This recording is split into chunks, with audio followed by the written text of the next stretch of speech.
हाकम सिंह जो कि भर्ती घोटाले के आरोपी हैं, उनके रिजॉर्ट को बचा दिया जाता है और जहां पर सारे सबूत, सारे साक्ष्य मौजूद थे, उस रिजॉर्ट को गिरा दिया जाता है। जबकि वहां का जो स्थानीय प्रशासन है वो ये कह रहा है कि हमारे पास इसकी बात की कोई जानकारी नहीं है कि इस रिजॉर्ट को किसने गिराया। ये अपने आप में एक हास्यास्पद स्थिति है कि बिगर प्रशासन की जांच के ही उस रिजॉर्ट को गिरा दिया।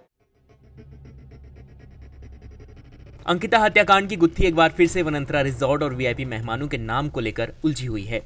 रिजॉर्ट पर बुलडोजर चलाने को लेकर सरकार और प्रशासन के अलग बयानों ने कई ऐसे सवाल खड़े कर दिए हैं जिसने मामले को और संगीन बना दिया है। इस मामले पर सरकार को पहले जनता ने घेरा, फिर कांग्रेस ने और अब आम आदमी पार्टी ने सरकार पर कई सवाल खड़े कर दिए हैं।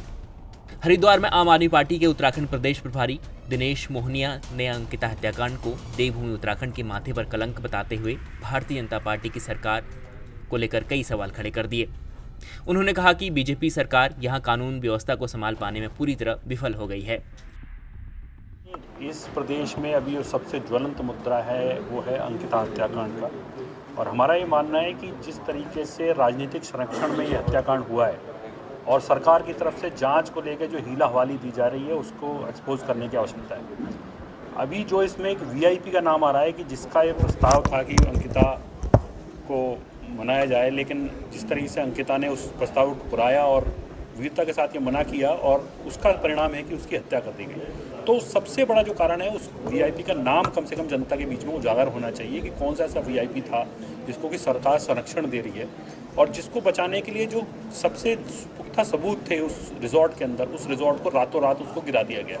इसमें जो सबसे बड़ी भूमिका है वो आप देखेंगे जो वहाँ की लोकल एमएलए हैं रेणु बिस जी, वो खड़े होकर उस रिजॉर्ट को तोड़वा रही थी, जबकि वहाँ के जो प्रशासन है, जो डीएम है, वो ये मना कर रहे हैं कि हमारा कोई आदेश नहीं था इस रिजॉर्ट को तोड़ने का, जबकि मुख्यमंत्री जी कहते हैं कि हमने वो रिजॉर्ट तोड़ा। तो ये कॉन्ट्रडिक्शन है जो ये दिखाता है कि सरकार को इस जांच से कोई में छुपाना है और इस जांच में उजागर नहीं होने देना कि वो कौन व्यक्ति है जो उस रात को वहाँ आने वाला था। आम आदमी पार्टी के प्रदेश प्रभारी दिनेश मोहनिया ने अंकिता मामले को हाकम सिंह मामले से जोड़ते हुए कई सवाल खड़े किए। उन्होंने कहा कि हाकम सिंह जो कि भर्ती घोटालों का आरोपी है, उसके रिजॉर्ट को बचाया गया और जहां सारे सबूत थे उस रिजॉर्ट को गिरा दिया गया।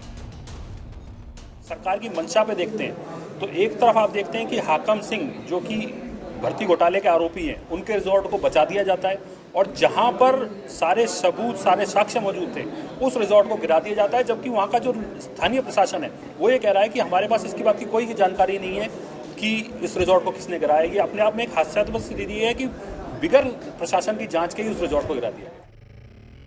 अंकिता मामले में हालांकि सवाल तो कई हैं, लेकिन एसआईटी अभी तक इन सवालों के जवाब तलाशने में नाकाम रही है, क्योंकि न ही अभी तक वीआईपी के नाम का खुलासा हुआ है, न ही रिजॉर्ट पर चले बुलडोजर मामले का। हरिद्वार से मुदित अग्रवाल की रिपोर्ट।